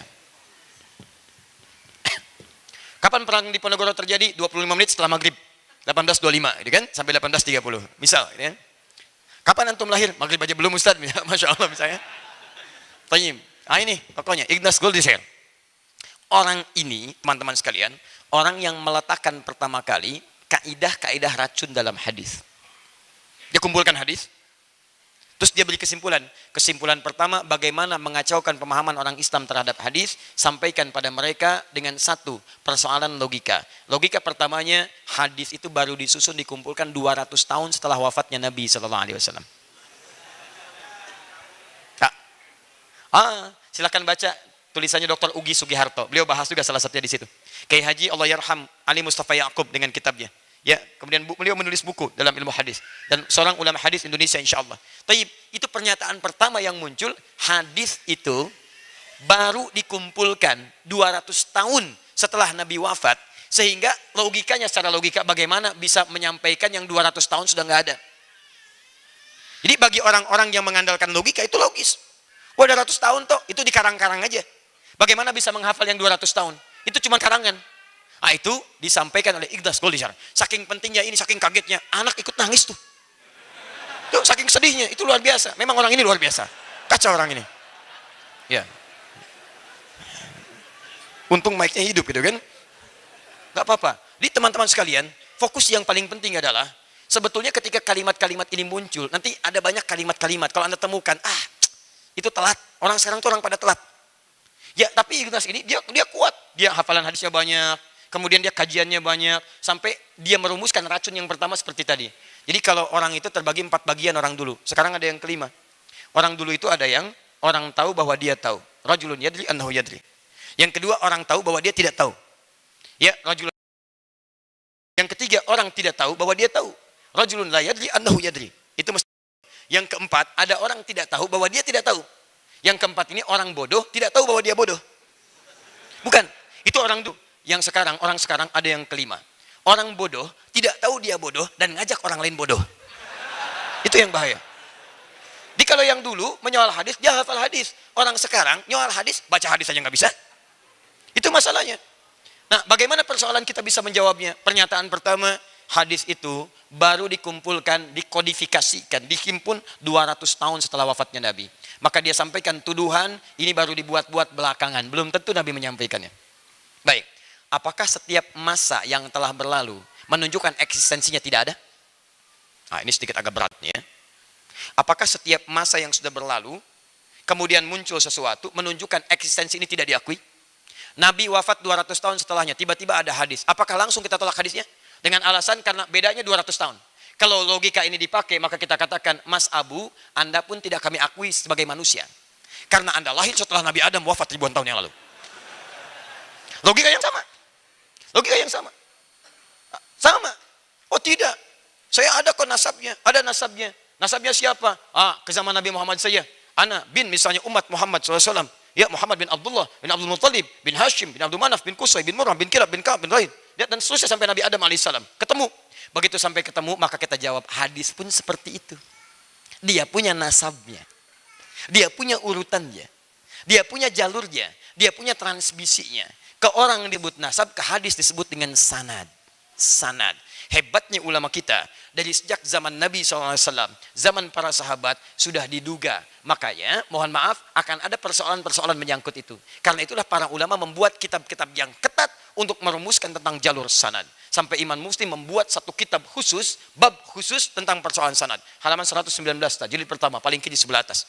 Babul isnadi minaddin. Bab belajar agama sesuai urutan sanad, itu yang menentukan benar tidaknya dalam agama. Jadi ulama kita sudah melacak. Bagaimana kalau di soal nanti, maka sanadnya perjelas dulu. Makanya dalam hadis ada sanad, transmisi riwayat. Di mana Imam Al-Bukhari menyampaikan hadis padahal tidak pernah ketemu Nabi. Maka an kadza, an kadza, an kadza, an kadza, an kadza sampai ke Nabi. Kalau dipersoalkan, kamu bagaimana bisa mengimpun hadis? Kan baru lahir sekarang. Saya menemukan dari si fulan. Si fulan mengambil dari si fulan. Si fulan mengambil dari si fulan. Si fulan yang mengambil dari si fulan sampai dari Nabi SAW. Apa buktinya dia hidup? Kitabnya ada. Kitab wafatnya Wafayatul A'yan. Al-Isabah fi Tamyiz Sahabah. Kitabnya ini Jarh wa Ta'dil. Ini sifat baiknya, ini sifat buruknya. Sampai ketahuan sifat buruknya pun ditemukan. Ditemukan. Sampai kualifikasi hadisnya. Yang sahih ini syaratnya 5. Mattasala isnaduhu binaqlil adh-dhabiti anil adh-dhabiti. Kalau di luar yang 5 ini turun dhabitnya 1 jadi hadis hasan. Hasan ketemu hasan sahih li ghairihi. Sampai turun semuanya. Hadis dhaif, hadis maudhu, hadis matruk dan seterusnya. Ada turunannya teman-teman sekalian. Semua itu dibuat ketat dan cuma dalam disiplin ilmu hadis yang bisa mengatakan riwayat sampai jelas kepada Nabi SAW. Sehingga hitam dan putih. Ketika diterangkan, kursi pun berubah. Tadinya merah jadi hitam tuh di belakang. Jelas? Hitam. Yang abu-abu nggak ada. Balik ke sini. Jadi ketika ada orang mengatakan misalnya hadis tidak bisa diterima karena 200 tahun dia baru muncul, maka kita jawab dengan logika dulu. Anda pun saya tidak bisa terima sebagai manusia karena Anda terlahir setelah ribuan tahun Nabi Adam wafat. Saya nggak terima Anda. Anda dari ujung kepala sampai ujung kaki, Anda bid'ah. Anda nggak ada di masa Nabi Adam AS. Jadi kalau Anda menolak hadis baru 200 tahun, Anda sudah ratusan ribu tahun, tiba-tiba ada di sini, Anda siapa? Jelas ya? Jadi kalau melawan orang seperti itu, nggak usah pakai dalil. Kecapean. Capek tuh, habis berapa jam kita membahas seperti itu. Cuman kita penting butuh riwayat supaya paham bahwa kalimat yang disampaikan oleh lisan orang ini dititipkan oleh Allah Subhanahu wa taala sebagai pertanda kepada kita. Ada sesuatu di lisan orang itu. Siapa dia? Siapa Anda sebetulnya? Kemarin pakai topi Santa, sekarang pakai kaos Santi, ya. Besok pakai begini, pakai kaosnya Sinta, besok bicara begini lagi. Anda siapa sebetulnya? Halo? Awas hati-hati. Saya nggak mau sebut nama dan sebagainya, tidak. Karena nama itu kadang-kadang ada yang sama, tapi tidak seperti itu perilakunya. Ada. Teman-teman sekalian memperhatikan para janda-janda dan sebagainya. Ada daerah sampai disebut bikin kaos. Bukan, ada betul. Dia menyampaikan wasiat dari ayahnya. Perhatikan, orang tinggalkan suami sekitaran, bawa beras, dia sampaikan, bawa beras, dia sampaikan. Sampai disebut ayah para janda, diterjemahkan ke dalam bahasa Arab, Abu Janda. Tapi itu betul, bukan menyebarkan hadis. Hadis ini, bendera begini, aliwa begini, aroya begini.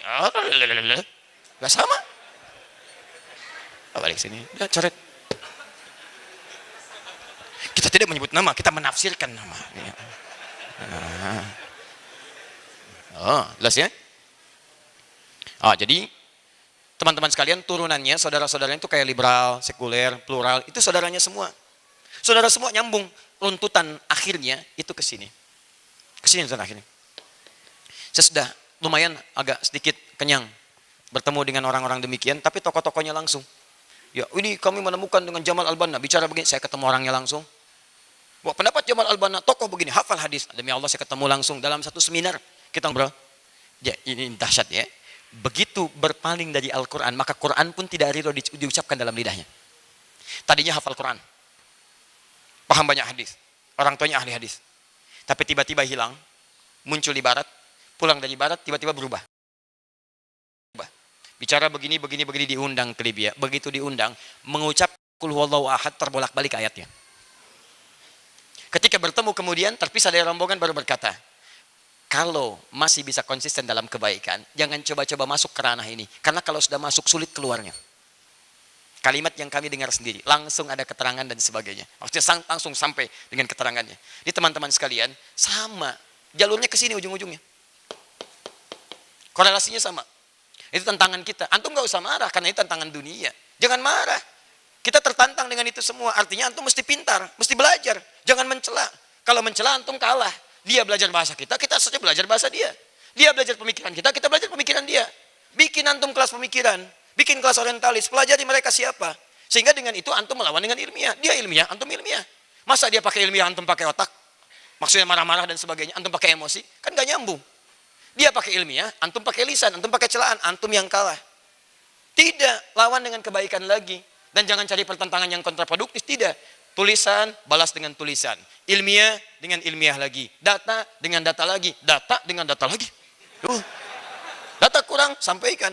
Wah, saya masih ingat itu. Masuk Top Cafe dari awal. Ya, tiketnya 30 lira, kemudian masuk, ya, baru bukanya seperti ini. Paling kiri itu yang perempuan, paling kiri perempuan, paling kanannya dia pakai rompi sebelah sini, masuk belok kanan, di situ ada tentara, pegang seperti ini. Tentaranya masih muda, kalau yang paling kanan itu usia 40-an, seperti Ustaz Pelik lah, ya seperti itu. Pegangannya seperti ini, tapi bisa dipoto dia, bisa dipoto samping kanan kiri. Itu lurus lagi, jalan kisaran 300 meter ke depan, baru ketemu bab, ya, warnanya hijau di situ. Dan tarik garis lurus, kemudian antum belok kiri. Begitu belok kiri, antum akan menemukan salah satu tempat museum itu untuk semacam miniatur Ka'bah tempo dulu. Tapi bukan miniatur Ka'bahnya, di situ ada mizabnya, ada bagian kunci Ka'bahnya, sebelah kiri kan kunci Ka'bah dengan pintunya dipajang begini. Dan antum belok kiri dengan antrian, kalau ingin ke kanan itu wilayah pedang, ke kiri wilayah peninggalan Nabi, ada janggut Nabi dan sebagainya. Itu kirinya. Belok kanannya lurus ketemu dengan pedang. Di antaranya pedang sahabat Ali bin Abi Thalib radhiyallahu taala anhu.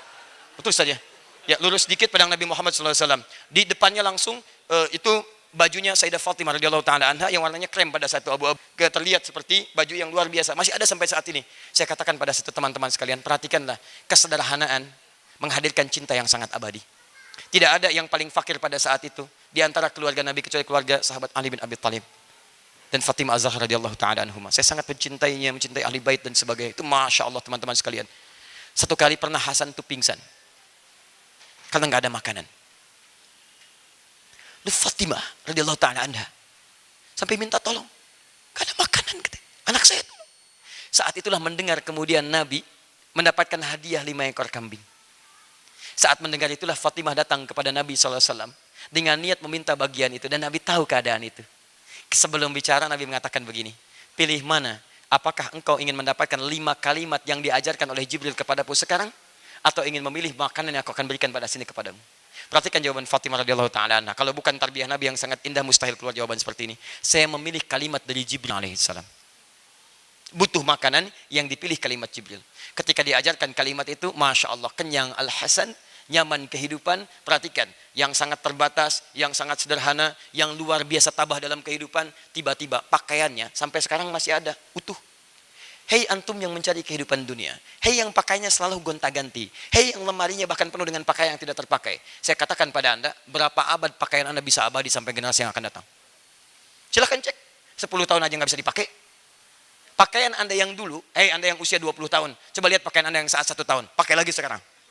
Ayo, kalau masih muat. Ya, belum tentu ada juga. Silahkan cek pakaian bayi anda, ada nggak? Sayyidah Fatimah lewat 15 abad, sampai sekarang masih ada pakaiannya. Jadi cinta yang dilandasi dengan iman dan penuh dengan kesetiaan, itu yang menghadirkan kisah abadi di masa depan untuk inspirasi generasi setelahnya. Bikin status.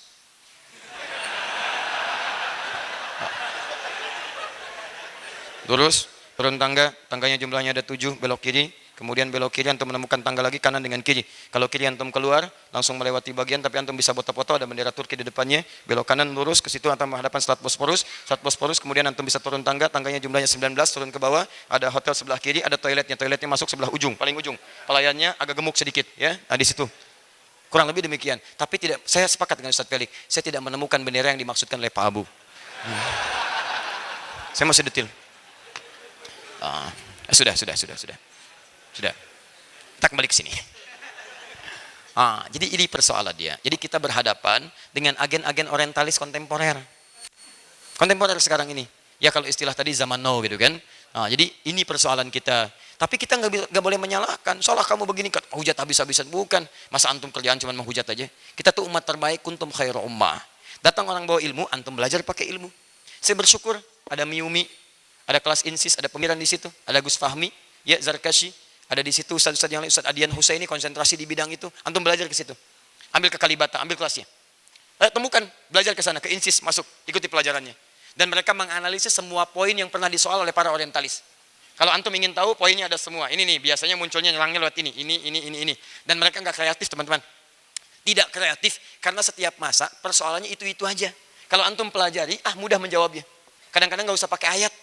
Ya, pakai jawaban gampang. Antum telat. Antum keduluan sama si fulan ini, saya sebutkan gurunya begini. Bukunya ini, halaman sekian, begini. Jawabannya, temukan di buku ini, baca dulu. Sudah baca belum? Belum, baca dulu. Besok kita ketemu lagi. Selesai. Jelas sampai sini?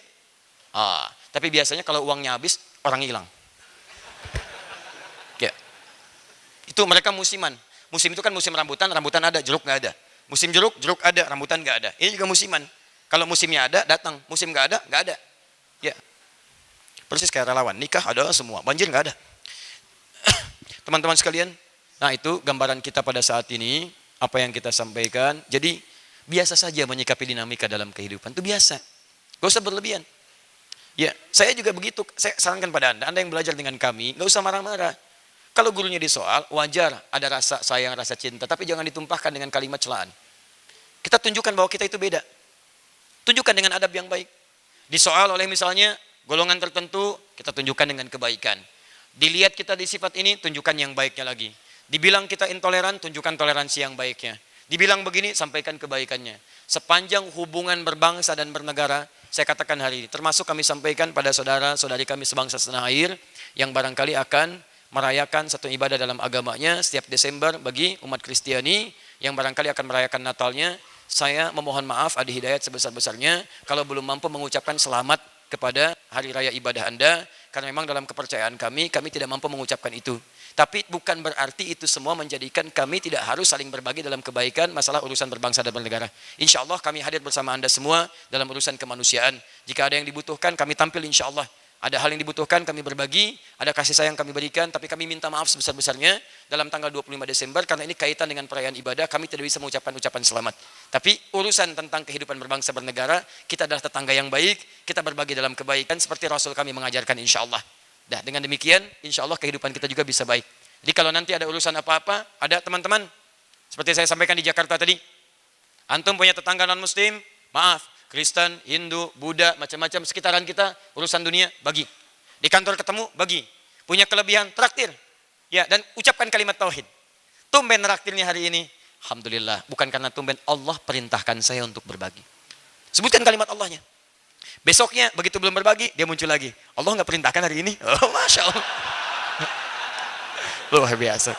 Nggak apa-apa lah ya, nggak apa-apa. Kadang-kadang kita butuh kalimat-kalimat lebih. Nah, itu barangkali pertemuan kita hari ini. Kalau ada pertanyaan-pertanyaan belum bisa dibahas, itu barangkali hal yang berbeda. Tapi intinya, saya ingin mengajak kita bersikap dewasa. Itu kan? Biasa. Itulah kehidupan. Sebentar. Sanaha kita takbir. Takbir. Itu lebih enak daripada sanaha sini gitu. Sanahu, nggak enak kehidupan. Sudah, teman-teman, sederhana saja. Ajakan saya yang pertama, mari kita tampilkan nilai-nilai keislaman dalam kehidupan kita. Berislam itu menampilkan seutuhnya.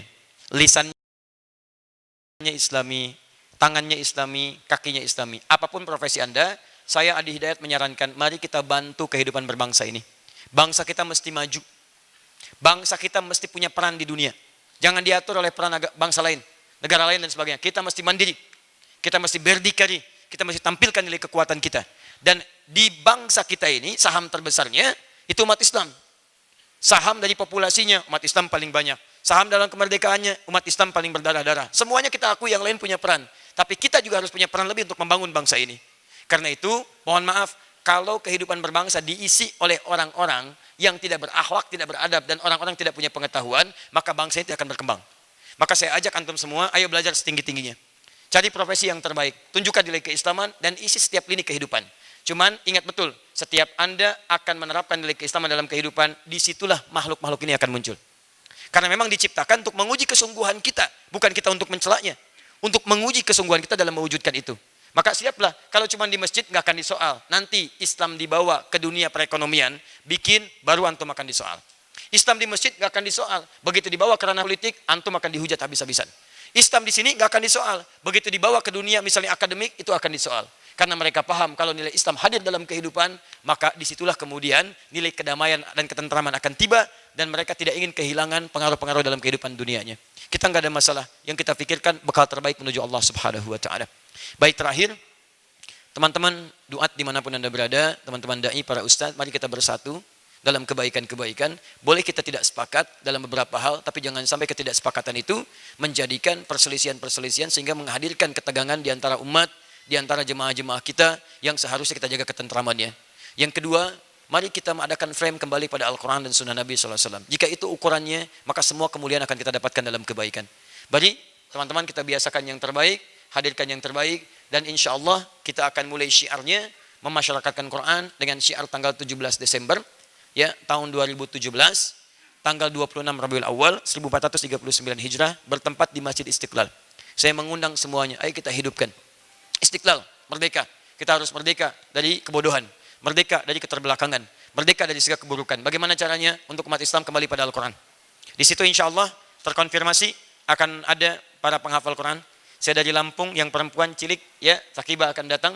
Dari Solo, Fajar saja yang disebut, mohon maaf, ketika lahir dalam keadaan yang tidak normal, beratnya prematur 1,6 kilo, keadaannya sederhana tapi Masya Allah muliakan dengan Qurannya. Insya Allah dia akan datang. Ahmad Kamil akan datang. Sebagian teman-teman akan membawa 7.000 penghafal Quran. Yang lain akan datang juga. Duta besar insya Allah akan datang. Ya, pegiat seni, teman-teman artis insya Allah akan bergabung. Jadi mari kita tunjukkan pada dunia, disitulah kita berikan inspirasi bahwa cahaya Islam, cahaya Quran akan muncul dari bumi Indonesia insya Allah. Ya.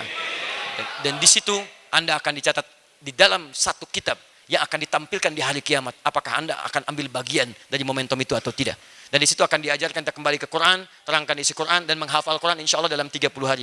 Mushafnya insya Allah dalam proses cetak, biayanya sudah kami siapkan, sudah ada semuanya. Insya Allah mudah-mudahan kita bisa bagikan sehingga setiap kita bisa kembali kepada Al-Quran dengan cara yang benar.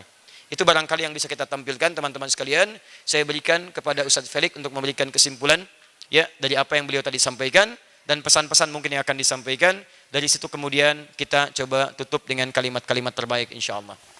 Fadhal Ustaz. Bismillah, alhamdulillah teman-teman sekalian, penjelasannya saya pikir sudah lebih daripada cukup. Tadi mendengar cerita beliau, berapa kali Ustaz ke Turki Ustaz? Sekali, Masya Allah. Jadi saya mulai berpikir apakah saya benar-benar jadi yang paling ahli di bidang Utsmani setelah malam ini. Masya Allah. Alhamdulillah teman-teman sekalian, yang perlu kita sampaikan adalah bahwa kembali lagi bahwa ketika kita berdakwah kita cari hanyalah ridha Allah Subhanahu wa Ta'ala. Ketika kita mencintai Islam dan kita menginginkan bahwa Islam itu kemudian tersebar pada seluruh manusia, maka tidak menjadi masalah bagi kita apakah itu datang daripada lisan Ustadz Adi Hidayat, apakah itu datang daripada lisan Felix Xiao, apakah datang daripada lisan-lisan yang lain, tidak ada bedanya sama sekali karena sama-sama menghantarkan pada Allah.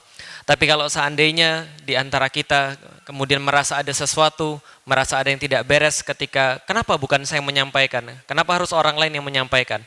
Kenapa harus orang lain kemudian jamaahnya lebih banyak? Kenapa yang lain harus kemudian mendapatkan spotlight? Kenapa bukan saya? Berarti jangan-jangan tujuan kita sebenarnya bukan menyebarkan Islam. Tujuan kita bukan mengenalkan Allah.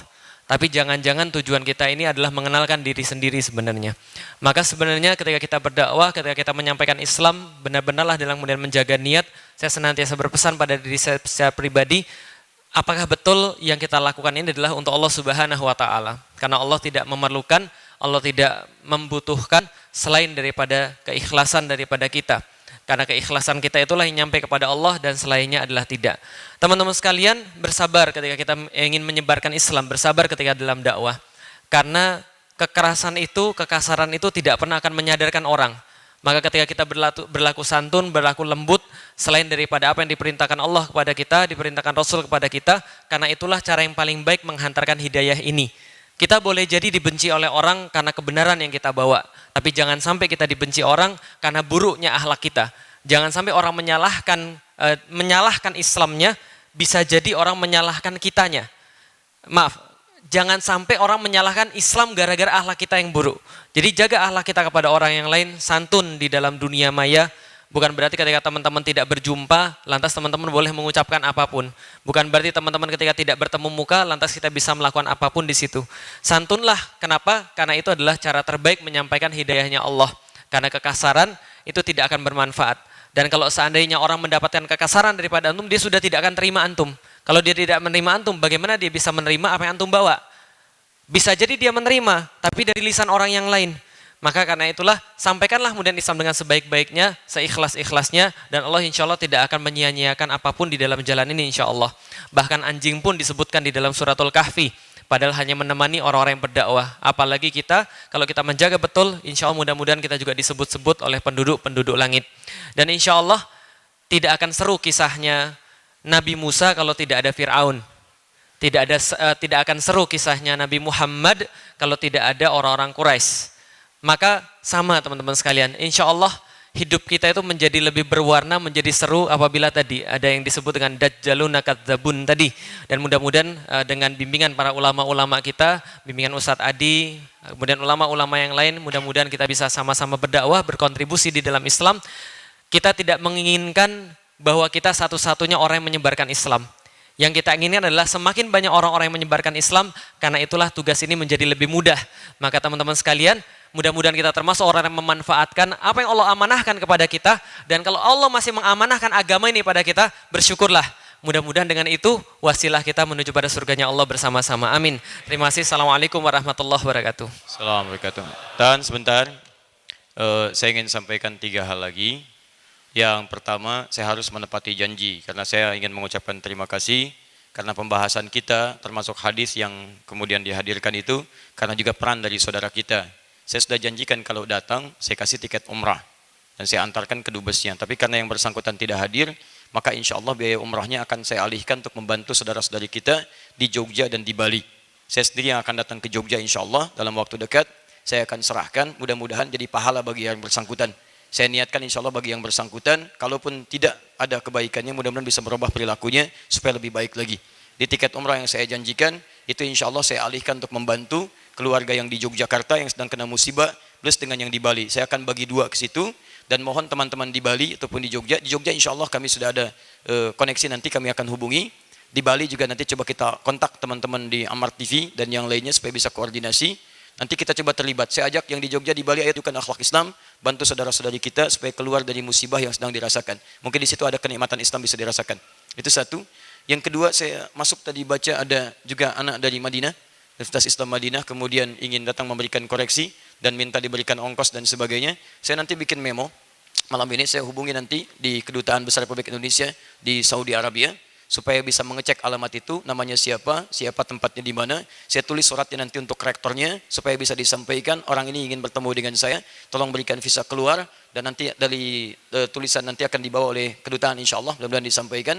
Saya berikan ongkosnya untuk datang, insya Allah dijemput. Kalau nanti orangnya bisa dan dia mau, kita akan hadirkan tanggal 17 nanti Desember di Istiqlal, langsung di hadapan Duta Besar Saudinya. Dia silakan saya berikan waktu bicara tentang kesalahan-kesalahan saya, supaya semua orang bisa tahu, saya bisa merenungi, kalau benar saya katakan dia benar, kemudian saya akui, kalau mungkin dia salah, kemudian disitulah kita belajar bahwa tidak baik kita menantang seseorang dan menyampaikan sesuatu pada hal yang tidak baik. Ya, insya Allah saya nanti penuhi permintaannya, apakah mau atau tidak itu urusan yang bersangkutan. Ya, yang penting gak ada masalah tampilkan, ada kebaikan kita sampaikan. Yang terakhir, tadi ada banyak hal kita dapatkan. Tidak akan seru kisahnya Musa kalau tidak ada Fir'aun. Tidak akan seru kisah Nabi Muhammad SAW kalau tidak ada Abu Jahal, Abu Lahab. Tidak akan seru kisahnya Ustadz Felix kalau tidak ada abu-abu yang lainnya, gitu kan? Karena itu sudah jadikan itu bagian dari bumbu kehidupan kita. Subhanakallahumma bihamdika asyhadu an la ilaha illa anta astaghfiruka wa atubu ilaik wa akhiru da'wana alhamdulillahi rabbil alamin. Assalamualaikum warahmatullahi wabarakatuh.